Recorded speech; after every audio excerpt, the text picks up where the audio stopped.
السلام علیکم ورحمۃ اللہ وبرکاتہ۔ وعلیکم السلام۔ ان اللہ ملائکتہ یصلون علی النبی یا ایھا الذین آمنوا صلوا علیہ وسلموا تسلیما۔ اللهم صل على سيدنا مولانا محمد وعلى آله وصحبه افضل صلواتك بعدد معلوماتك بارك وسلم۔ اللهم صل وسلم على النبي الأمي وعليه۔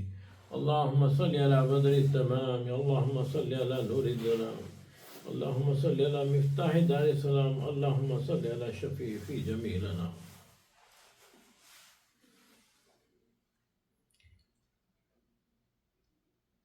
الشهر رمضان الذي أنزل فيه القرآن، کہ یہ وہ مہینہ ہے جس میں قرآن نازل کیا گیا، سبھی جانتے ہیں۔ جمعے کی فضیلتیں بھی سب جانتے ہیں، یہ کیسا دن ہوتا ہے جمعے کا۔ حضرت آدم علیہ السلام کی تخلیق بھی جمعے کے دن ہی ہوئی، جمعے کے دن ہی جنت میں داخل کیا گیا، جمعے کے دن ہی نکالا گیا، وغیرہ وغیرہ، اور قیامت آئے گی بھی تو جمعے کے دن ہی آئے گی۔ تو جمعے کی فضیلتیں بہت ہیں، جمعے کی فضیلتیں بہت ہیں۔ ان فضیلتوں میں رمضان جب آ جاتا ہے تو رمضان کی فضیلتیں تو اور بھی زیادہ ہیں۔ پہلے ہوتا کیا تھا، کہا گیا تھا کہ بھئی 24 گھنٹے میں ایک گھڑی ایسی ہوتی ہے جس میں اللہ تبارک و تعالی بندے کی ہر دعا قبول کرتا ہے۔ گھڑی کا علم نہیں تھا،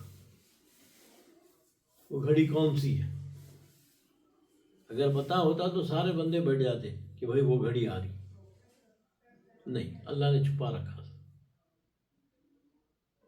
تو لوگ کہتے تھے کہ بھئی تہجد کا وقت صحیح ہوتا ہے، اس میں بندہ اپنے رب سے جڑا ہوتا ہے، اپنے رب سے باتیں کرتا ہے۔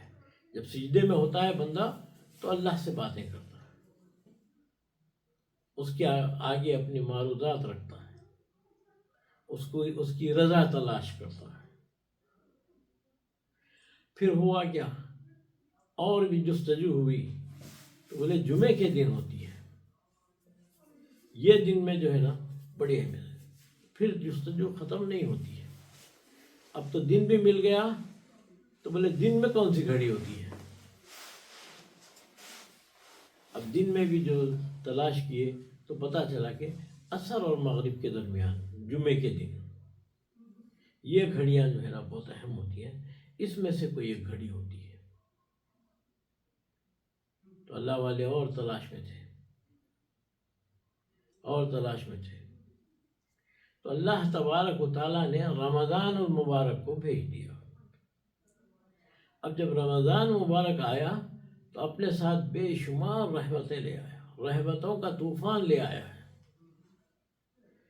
اب جب دو رحمتیں ایک جگہ مل جائیں، جمعہ بھی آ جائے اور رمضان بھی آ جائے، آپ اندازہ کر سکتے ہیں کہ اس وقت رحمت کا عالم کیا ہوگا۔ یہاں بھی رحمت ہے، یہاں بھی رحمت۔ رمضان سے ایک فائدہ یہ ہے کہ امت مسلمہ صلی اللہ علیہ وسلم کو اللہ نے دے دیا ہے کہ تم کبھی بھی جاؤ، تم اتنا بزی ہو کوئی بات نہیں، لیکن سارے 30 دن میں کسی نہ کسی وقت تو تم کو میرے پاس آنا ہی پڑے گا اگر اپنی بخشش چاہتے ہو۔ تو بندہ کتنا بھی مصروف، اب اس کے پاس کوئی ایکسکیوز نہیں ہوتا ہے، اب یہی ہوتا ہے کہ اللہ کے آگے جھک جائے، اللہ سے اپنی خطاؤں کی معافی چاہے، اور اللہ سے گزارش کرے کہ اے اللہ تو ہی بخشنے والا ہے، تو ہی رحم فرمانے والا ہے، تو ہی کرم فرمانے والا ہے۔ کس قدر اللہ کے رسول صلی اللہ علیہ وسلم نے امت کے لیے کیا ہے کہ اللہ تبارک و تعالیٰ نے اس امت کے گناہوں کو چھپا دیا ہے، چھپا دیا ہے۔ کوئی نہیں جانتا ہے کہ وہ کب کیا کر کے آیا ہے، بس اس کے اور اللہ کے درمیان میں۔ یہاں پر نبی کریم صلی اللہ علیہ وسلم کا ارشاد ہوتا ہے کہ لوگ اپنے لیے مشکلیں پیدا کر سکتے ہیں۔ بولے وہ کیسے؟ وہ ایسے کہ گناہ کرے اور پھر آ کر اسے بیان کرے، تو یعنی اپنے خلاف گواہی تیار کر لے رہے ہیں. کل محشر میں ہوگا کیا؟ جب بخشش کا معاملہ آئے گا تو دوسرے کھڑے ہو جائیں گے، ہاں ہم نے بھی دیکھا ہے، اس نے کیا، اس نے خود بتایا تھا، اس نے خود بتایا تھا، اس نے خود کیا تھا. اور ہم دنیا میں بڑے فخر سے کہتے ہیں ہم نے اس کو ایسا کیا ہے، ہم نے وہ کیا ہے، ہم نے یہ کیا. یہ اپنے خلاف ہی گواہی پیدا کر لینا ہے. اور یہ اکثر واٹس ایپ وغیرہ میں ہوتا ہے، ایک دوسرے کو بکواس کرتے ہیں، اور جو ہے نا اب یہ نہیں سوچتے کہ اس گروپ کے اتنے ممبر ہیں، یہ سارے میرے خلاف کھڑے ہو جائیں گے کہ ہاں یا اللہ اس نے کیا تھا، اس نے کیا تھا. تو ہمیں جو ہے اس چیز کا خاص خیال رکھنا. یہاں ایک بات اور ہے کہ لوگ جب کچھ وظائف وغیرہ پڑھتے ہیں تب جو ہے اس وقت یہ لوگ جو آج کل کے ہیں وہ یہ کہتے ہیں کہ بھائی نہ صحابہ نے کیا نہ حضور نے کیا، آپ کیسے کرتے ہیں؟ اب اگر ایک صاحب بتا رہے تھے کہ سورہ اخلاص پڑھنا ہے تہجد میں، سورہ اخلاص پڑھنا ہے تو ایک دفعہ پہلی رکعت میں، دوسری دفعہ دوسری رکعت میں 2 دفعہ، پھر تیسری رکعت میں 3 دفعہ، چوتھی رکعت میں 4 دفعہ، اس طرح سے پڑھنا چاہیے. بھائی صحابہ نے تو نہیں پڑھا، نہیں کرنا. تو یہاں ہم ایک بات عرض کرتے ہیں کہ کسی بھی مسئلے پر لے لو، کیا حضور نے کہا کہ جو ہم نے کیا وہی کرنا ہے تم کو؟ یا کوئی قرآن کی آیت ہے جس میں کہا گیا ہوگا کہ صحابہ نے جو کیا وہ کرنا، حضور نے جو کیا وہی کرنا؟ نہیں. تو اطیعوا اللہ واطیعوا الرسول. بے شک. تو ہم کو کیا کرنا ہے؟ تو بات سنیے، آپ کی بات اپنی جگہ درست ہے کہ صحابہ نے نہیں کیا، صحابہ نے نہیں کیا، بے شک صحیح بات. بات یہ ہے کہ دوا کون کھاتا ہے؟ بیمار دوا کھاتا ہے. ارے یہ تو صحت مند لوگ تھے، یہ تو صحت مند لوگ تھے، ان کی بیماریاں اگر کچھ ہو جاتی تھی تو فوری علاج کی فکر کرتے تھے. روحانی بیماری کی بات کر رہا ہوں میں. اگر ان سے کچھ یہ ہو جاتا ہے، غلطی ہو جاتی تھی، غلطی ہو جاتی تو یہ نہیں کرتے تھے کہ جو ہے نا اسے چھپائیں یا کچھ کریں، بلکہ اس کے بدلے میں یہ کرتے تھے کہ آ کے حضور کے آگے بیٹھ جاتے تھے، یا رسول اللہ مجھے پاک کیجیے، مجھ سے یہ غلطی ہو گئی، مجھ سے یہ خطا ہو گئی، یا رسول اللہ معاف فرمائیے، یا رسول اللہ دعا کر دیجیے. ایک عورت آتی ہے نبی کریم صلی اللہ علیہ وسلم کے پاس اور کہتی ہے کہ یا رسول اللہ مجھے پاک کیجیے. آپ نے فرمایا کیا ہو گیا؟ کیا پاک کیجیے؟ کیوں؟ تو بولے مجھ سے زنا ہو گیا ہے، مجھ سے زنا ہو گیا ہے. دیکھیے کسی چیز کی پرواہ نہیں ہے، کیسے صاف دل لوگ تھے، اپنی ایک ایک غلطی کے بارے میں جو ہے نا کیسے کرتے. نبی کریم صلی اللہ علیہ وسلم رحمت للعالمین ہے، رحمت للعالمین ہے. اچھا یہاں بھی ایک بات ہے رحمت للعالمین سے، اللہ رب العالمین ہے، اور اللہ کے نام جتنے صفاتی نام ہیں وہ سارے رحمت کے سوائے ایک نام کے، اور وہ ایک نام ہے قہار. اب یہاں ایک سوال پیدا ہوتا ہے کہ اللہ کی رحمت کو ہم کیسے جان سکتے ہیں؟ ہمارے پاس کیا ذریعہ ہے کہ ہم اللہ کی رحمت کو کیسے جانیں کہ اللہ کی رحمت کتنی ہوتی ہے، کیسے ہوتی ہے؟ تو ایک ہی ذریعہ ہے، اور وہ ذریعہ ہے نبی کریم صلی اللہ علیہ وسلم. آپ کی رحمت کا اندازہ لگا لو کیسے رحیم ہے. وہ عورت آتی ہے اور کہتی ہے کہ مجھ سے زنا ہو گیا اور میں حاملہ ہو گئی ہوں، مجھے پاک کیجیے. تو نبی کریم صلی اللہ علیہ وسلم کا ارشاد ہوتا اچھا تو ایسا کر، جب تجھے یہ بچہ پیدا ہو جائے گا تب آنا. چھوڑ دیے. اب یہ بھی اپنے آپ کو کس قدر ہے، دیکھیے خوف خدا کس قدر ہے. ولادت کے بعد بچے کو لے کر پھر آ گئی. تو کیا بات ہے بھائی، اب کیا ہے؟ بولے یا رسول اللہ آپ نے کہا تھا مجھے کہ بچے کے ولادت کے بعد آنا، میں پاک کر دوں گا. آ گیا ہوں، میں آ گئی ہوں یا رسول اللہ مجھے پتہ. اب دیکھیے رحمت کا حال. آپ کیا کہتے ہیں؟ اچھا 2 سال بعد آنا، 2 سال تک دودھ پلانے کی عمر ہے، بچے کو 2 سال پلاؤ دودھ، پھر آنا جب. فکر ہے کہ کس قدر جو ہے نا نبی کریم صلی اللہ علیہ وسلم کے پاس پہنچ جاتے ہیں. حالانکہ نبی کریم صلی اللہ علیہ وسلم کا معاملہ کیا ہے؟ آپ تو کہتے ہیں کہ دیکھو بندے کو اللہ سے جوڑ دیتے ہیں، پھر نبی کریم صلی اللہ علیہ وسلم کے پاس آنے کا کیا مطلب ہے؟ رحمت للعالمین. آپ اگر ہاتھ اٹھا دیں تو یقیناً ان کی دعا قبول ہوتی ہے نبی کریم صلی اللہ علیہ وسلم کی، جس کے حق میں بھی اٹھا دیں، یا صرف زبانی کہہ دیں وعلیکم السلام ورحمۃ اللہ وبرکاتہ، ختم ہوئی بات، اس کی مغفرت ہو گئی.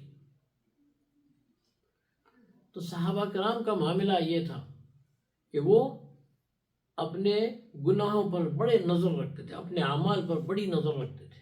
وہ صحت مند لوگ تھے، وہ صحت مند لوگ تھے، اپنی بیماری کا فوری علاج کرتے تھے. جب بھی کچھ بات ہوتی فوری پہنچ جاتے تھے، یا رسول اللہ یہ ہو گیا میرے سے.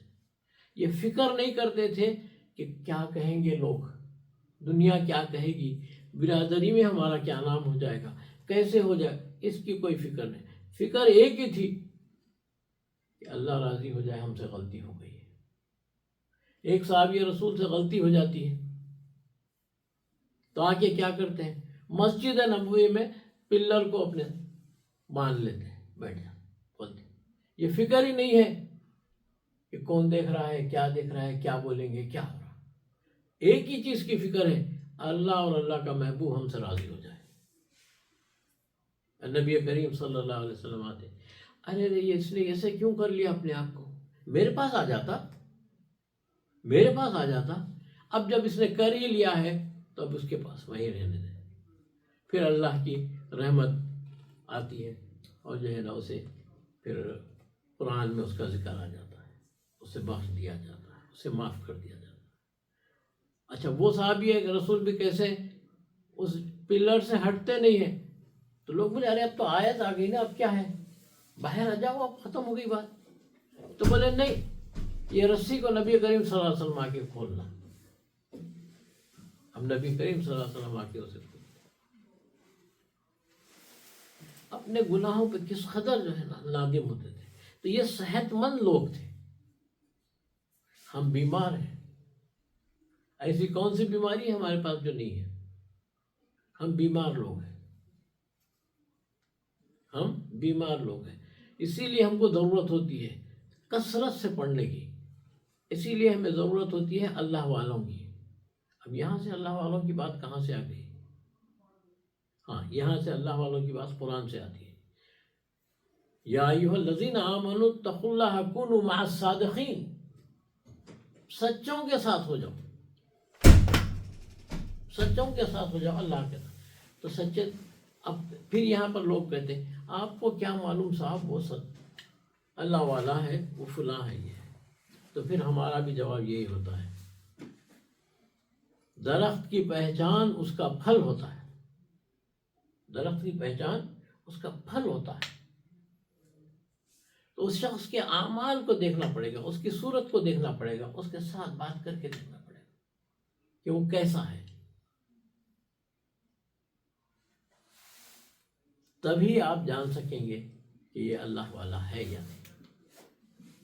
مگر ہمارا اسٹینڈرڈ ڈفرینٹ ہے. ہم کیا کرتے ہیں؟ ہم یہ سوچتے ہیں کہ اس سے کوئی میریکل ہو جائے، کوئی فلاں ہو جائے، کرامت ظاہر ہو جائے تب اللہ والا. ایسا نہیں ہے، ایسا نہیں ہے، یہ نہیں ہے. اس کی سب سے بڑی کرامت یہی ہے کہ وہ اللہ والا ہے اور نمازوں کا پابند ہے اور اپنی بات میں سچا ہے اور قرآن کو پڑھنے والا ہے. تو عزیزان محترم، یہ دن آج کا ہمارے لیے بڑا ہی اہم دن ہے. یہ جمعہ ہے، پھر اوپر سے رمضان ہے اور یہ آخری جمعہ ہے. کیا پتہ ہم پھر آئندہ رہیں گے بھی یا نہ رہیں، کیا پتہ. اللہم انک عفو کریم تحب العفو فاعف عنا یا کریم، فاعف عنا یا کریم، فاعف عنا یا کریم. کثرت سے پڑھا کریں، کثرت سے پڑھا کریں غروب آفتاب تک. اللہم انک عفو کریم تحب العفو فاعف عنا یا کریم. اپنے ماں باپ کو بھی یاد کریں، ان کی بھی مغفرت کی دعا کریں. اپنے بچوں کو بھی سکھائیں کہ مغفرت کی دعا کرو. کل ہم نہیں رہیں گے تو ہماری اولاد ارے ہمارے والد سکھاتے تھے، وہ کرے گی۔ تو عزیزان محترم، اسی پہ میں اپنی بات ختم کرتا ہوں۔ وَمَا عَلَيْنَا إِلَّا الْبَلَاغُ۔